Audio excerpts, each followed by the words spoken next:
Hello friends, welcome back to the second part of my lecture that is titled Environmental Concerns, Ecocriticism and Indian English Literature. Just a short recap of what we did in the part 1. We had discussed about the environmental concerns, the environmental disasters and the degradation, how it affects the nature and human life, and how we can relate it to literature. Now I am going to take up eco-criticism, which is the second part of this lecture. And as you can see on your screens, I have taken a question that Glenn A. Love puts in his article, Revaluing Nature. And perhaps this question must have been in the minds of the critics when they started discussing the importance of nature in literature. So the quotation goes so, how can the discipline of English, which purports to deal with the human value systems of the past and the present, which seemingly engages literary representations of our relationship with our surroundings, and which thus both influences and is influenced by that relationship, fail to address such issues? So he puts this very pertinent question where he says that when he implies that literature should have been responsible, literature should have answered the questions related to ecology in their writings earlier and not so late. So, what is eco-criticism? First, we come to the coining of the term, which William Howarth has given, and he says, I take the quotation from him, eco and critic, both derive from Greek, oikos and kritis, and in tandem they mean house judge. Here, oikos is nature, and kritos is an arbiter of taste who wants the house kept in good order, no booths or dishes strewn about to ruin the original decor. The original decor is the original way the earth was created. So, the house judge. Then, eco-criticism is a way of pondering over and finding exclusivity in literature, keeping the focus on our ecology or environment, which originated in 1970s. The term was first used in 1978 by William Reuchert in his essay, and you can see the quotation that has been given over here. He says that eco-criticism, he defines it as such, application of ecology and ecological concepts to the study of literature. But since by ecology Reuchert meant the scientific connotation of the word and thus is confining, a very prominent eco-critic, Cheryl Glotfelty, in her edited book, The Eco-Criticism Reader, gave a very precise definition of the term. She says that eco-criticism is the study of the relationship between the literature and the physical environment. And as far as I am concerned, I think that this definition also is a little vague because the meaning of physical environment does not necessarily include the nature only or the ecology only. It can include other things as well. But eco-criticism is, specifically about the natural environment. So you can see that this definition can be a little problematic. So the attention towards the ecological issues, you can say that the attention given to such issues in literature, it perhaps started in 1960s with the publication of Rachel Carson's Silent Spring. And this is a landmark book. It's a canonical work as far as environmental writing is concerned, where she talks about the negative effect of the pesticides that we use on the environment and how it destroys the environment, the natural environment around. Again, coming back to Cheryl Glotfelty, she says that ecocriticism, these are further writings, some short, sentences that I have taken for your understanding. She says that ecocriticism is an earth-centered approach. It is not human-centric, but it is earth-centric or ecocentric as well.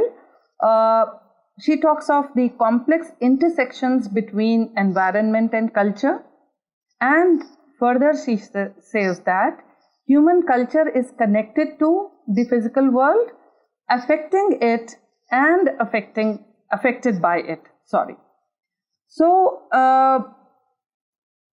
but whatever she says, we do agree with her as far as the physical environment is concerned. We definitely have a little problem with that. So for more, exclusive definition, we look towards Professor Scott Slowit, who is a professor at University of Nevada, Reno, USA. And he delivered a keynote address in the 4th World Conference of World Association for Studies in Literatures in English in 2004 at Madras Christian College, Chennai, where he defines the term, where he defines ecocriticism as, he says that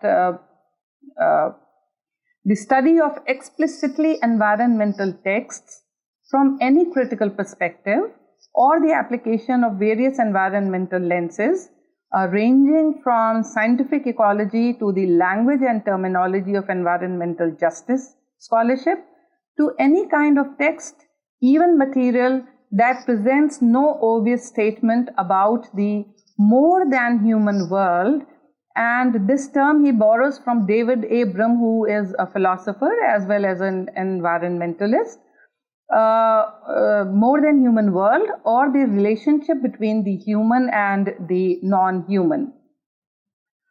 Professor Scott Slowik has given a very expanded view, and I think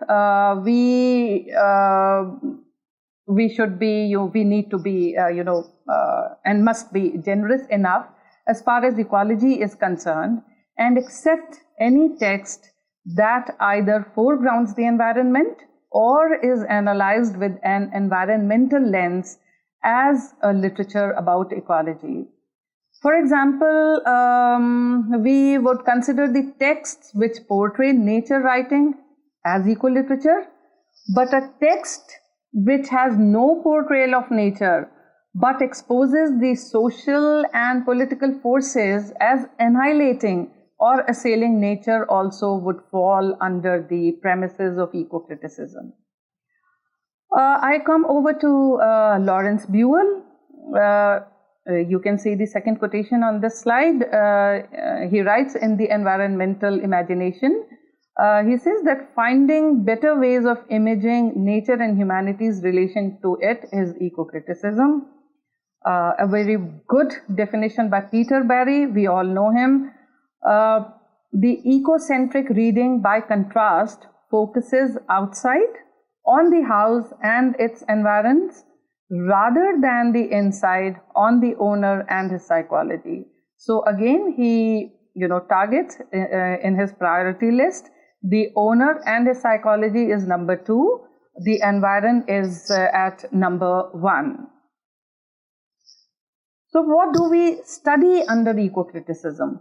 We have 3 sections: nature writing, environmental literature, and eco-literature. Let us first discuss nature writing.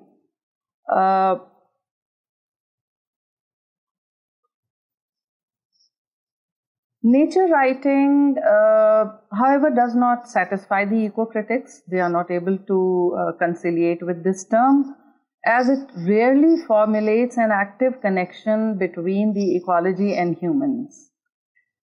It is descriptive in nature, they say, and is devoid of point of view, but is still a useful terminology because I quote Glenn Love over here in his essay Revaluing Nature, again taking the quote from there. He feels that nature-oriented literature offers a needed corrective for one important aspect of this literature is its regard, either implicit or stated, for the non-humans. He feels that ecocentric literature has been ignored by the anthropocentric ego-conscious literature. And he gives example of two texts by Hemingway. He takes the example of The Sun Also Rises and The Old Man and the Sea. And he says that The Sun Also Rises is mostly taught in higher education institutions because it is an anthropocentric text, while The Old Man and the Sea has largely been ignored because it is an ecocentric text. And some like Patrick Murphy have welcomed this term and accepted it wholeheartedly. Now coming over to environmental literature. This is an accepted term, but it too has its limitations because of its lack of ecological universalism or holism. Cheryl Glotfelty has some reservations to calling eco-critical texts by this name because she feels, I have taken this quotation from her, she says that in its connotation, enviro is anthropocentric and dualistic, implying that we humans are at the center, surrounded by everything that is not us, the environment. I hope you can understand this. She says that environment or environ, if you look into the dictionary, you will find anything which surrounds us. So the human is at the center, having a center. So the human is at the center. So she says that this environmental literature or environment is not an acceptable term. Lawrence Buell, in his book The Environmental Imagination, Thorough Nature Writing and the Formation of American Culture, also mentions that environment consists of man-made and natural environment. So any term that is not purely ecocentric is not readily acceptable to the eco-critics. Eco-literature is perhaps the best terminology. I would take a definition from Buell over here, who says that relationship in any work which is ecocentric, the relationship should be between nature and man, and not the vice versa, not between man and nature. So he gives his attention more to nature. His emphasis is more on nature rather than man. Okay, so eco-literature is perhaps the best suited terminology for the eco-critics, as it proposes to study the relationship between nature and man, and not between man and nature, as we just in the previous slide I had talked about. Eco-literature is ecocentric and not egocentric. It keeps the focus on the subalternity of the ecology, on the betterment and upliftment of the ecology, and on to paying utmost regards to ecology. In the process, though the gains of humans are not to be kept in mind, we benefit to further our survival chances and of avoiding such ecological catastrophes as we are facing now. So, eco-literature, as Buell, again the same work, The Environmental Imagination, he attributes the following considerations for a text to be oriented ecologically, and I take these points from there, where he says, the non-human environment is present not merely as a framing device, but as a presence that begins to suggest that human history is implicated in natural history. Coming over to the second point, he says that the human interest is not understood to be the only legitimate interest. 3. Human accountability to the environment is part of the text's ethical orientation. 4th, some sense of the environment as a process rather than as a constant or a given is at least implicit in the text. So these are the core features of eco-literature. The nature present in it should not be referential, but so very twined with the human world that the existence of the human world be negated without its presence. I would like to quote here from Wordsworth's poem Tintern Abbey, which I think all of must have read to support this point, where he tells about the nature's omnipotence and its prerogative to make us listen to the still sad music of humanity, nor harsh nor grating, but of ample power to chasten and subdue, though of ample power to chasten and subdue. The second point also can be seen emphasized here. Human interest is perceived in the quote, but that is not the desired result. The nature aspires definitely to purify and humble the unrestrained soul of the humans, thus proving its sovereignty over humans. There is clear indication that nature encompasses man, but the vice versa is not true. Coming over to the third point, where Buell says that human accountability human accountability to the environment is part of the text's ethical orientation. So,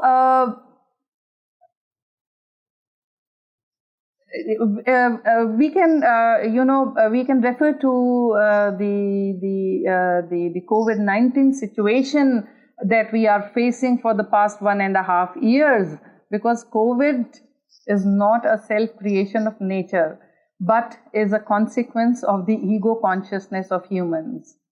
I would like to give you another example of Melville's Moby Dick and Coleridge's The Rime of the Ancient Mariner. I think everybody must have read this. These are distinguishing examples of this. The lesson for us is clear. If man considers himself as just a minute part of an all-engulfing, ecosystem, then he has chances of survival. But if he thinks he is the master to all, then he should get ready for the apocalypse. Buell's fourth point, where he says some sense of the environment as a process rather than as a constant or a given, is at least implicit in the text. It highlights the necessity of nature being present as a character with the attributes of adaptations and not just a mute spectator in the narrative. Nature should be present like the Wessex of Hardy. Okay. Another very important aspect that we study in eco-criticism is deep ecology. And this is a term given by the Norwegian philosopher Arne Naess in 1973, where he lays emphasis on the inherent value of nature and its living beings for its own sake and not for the sake of humans. It was a movement with the target of shaping the policies, keeping in mind the intrinsic value of all lives, not just of humans. They were in opposition to the deep ecologists. They were in opposition to the shallow ecology of other environmentalists of those times who were concerned about ecology for the benefit of humans. The deep ecology is, it supports the concept of a self that is not in isolation, but is deeply connected and is a part of the soul of the whole natural world.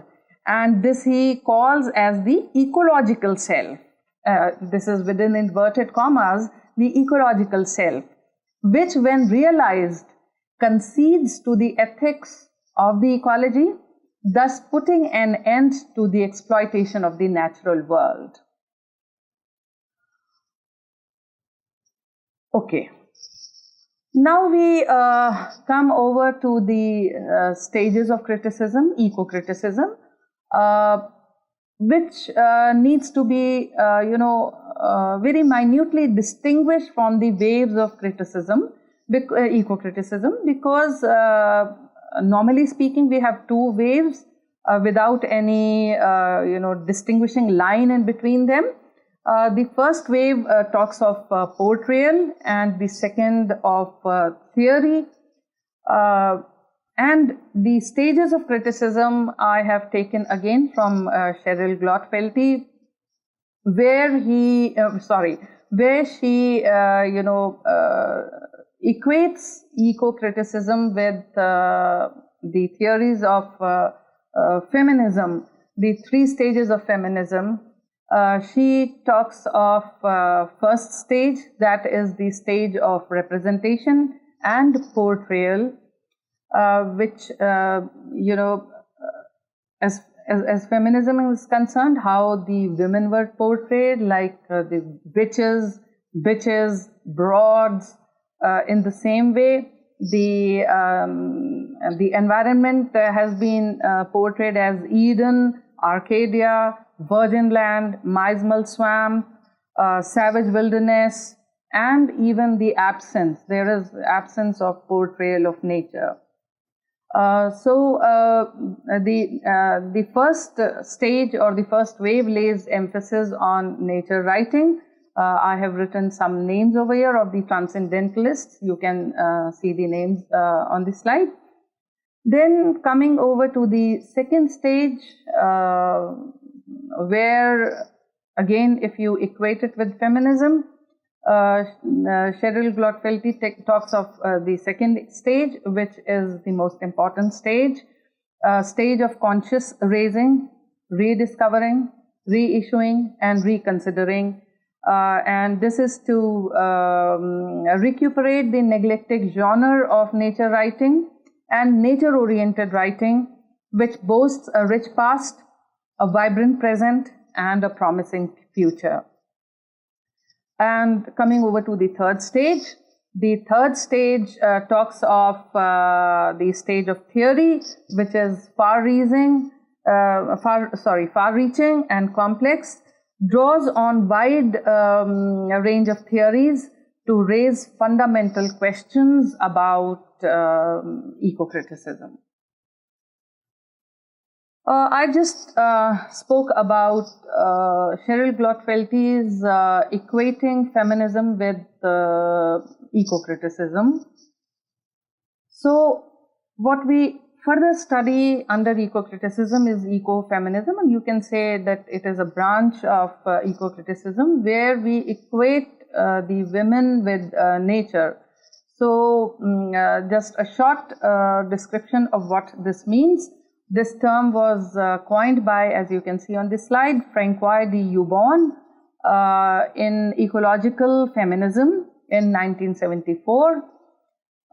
Ecofeminism did not gain momentum as a philosophy until the late 1980s and early to mid 1990s. And the premise of ecofeminism is connection between oppression of women and domination of nature, because the patriarchal dualism places women and nature in the same lower category, and hence oppression of women should be focused to elevate the status of nature. If you remember, I had taken a quotation from Ban Ki-moon in my first part of the lecture. So you can relate these points to that quotation over there. And the implication is that women's ethics are closer to ecology than man's. They say that most of the movements for the conservation of nature have been started by women. Another thing that I would like to talk when we are talking about eco-criticism is eco-imperialism. And I have taken, it's a long quotation, it's a long definition that I have taken from the Oxford reference. And it talks that this theory has been propounded or conceived by Alfred Crosby in his 1986 book, Ecological Imperialism, the Biological Expansion of Europe, 900 to 1900. This is the title of the book. And this proposes that colonization was not only a form of cultural and political tyranny, it was also a form of environmental terrorism. Indeed, Crosby goes so far as to argue that the ecological dimension was in fact primary. You know, it wasn't, the colonization was not just political or cultural, but primarily it was the ecological domination. His reason for suggesting this is the evident fact that wherever colonists settled, they brought with them diseases that devastated the local populations of both people and plants and animals, as well as invasive pests and weeds that encroached on the existing flora and fauna and eventually starved them out of existence. European-style agricultural practice utilized in dry regions, he has given an example of this, like Australia and South Africa, has had a catastrophic environmental impact. Crosby's work has sparked an enhanced interest in the role and significance of the environment in understanding colonial history in post-colonial studies. And I would like here to refer to one example from The Glass Palace by Amitav Ghosh, where he tells us how the Britishers, they used to cut wood from the forests of Burma. They used to load them on elephants.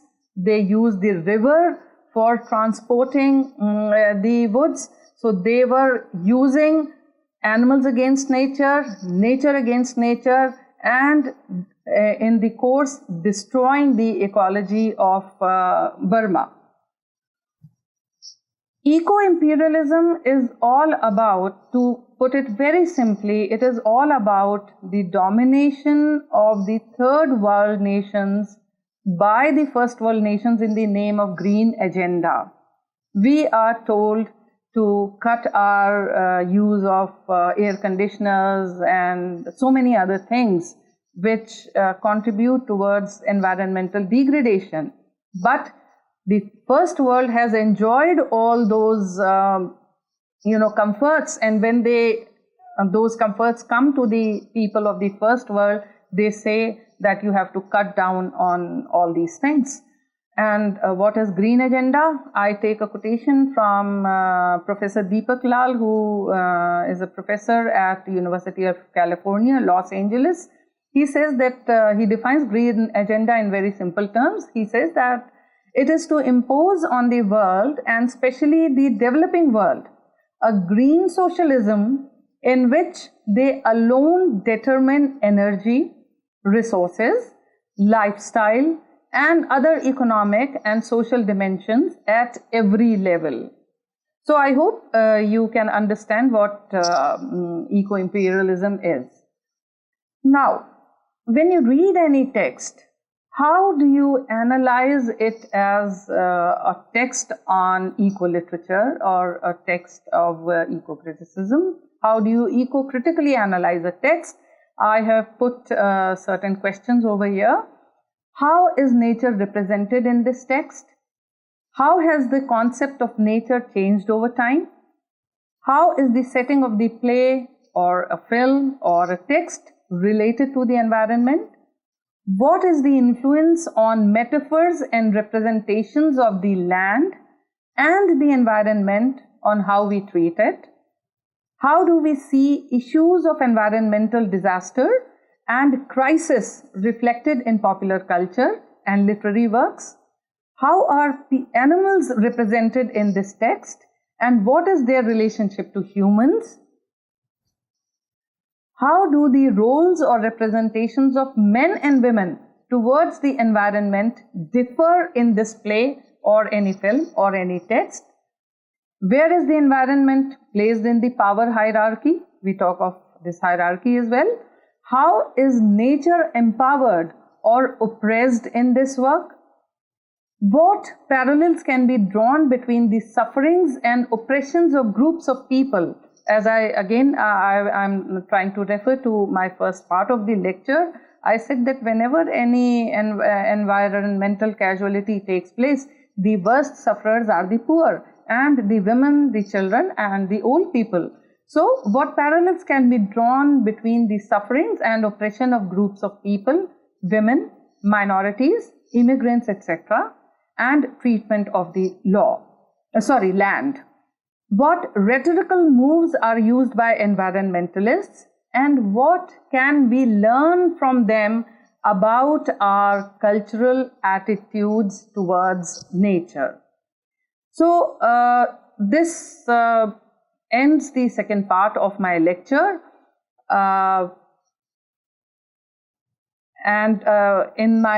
in the third part of my lecture, I am going to talk about the Indian English literature and how Indian English literature deals with environmental concerns would be the third and the last part of my lecture. So in a while, thank you.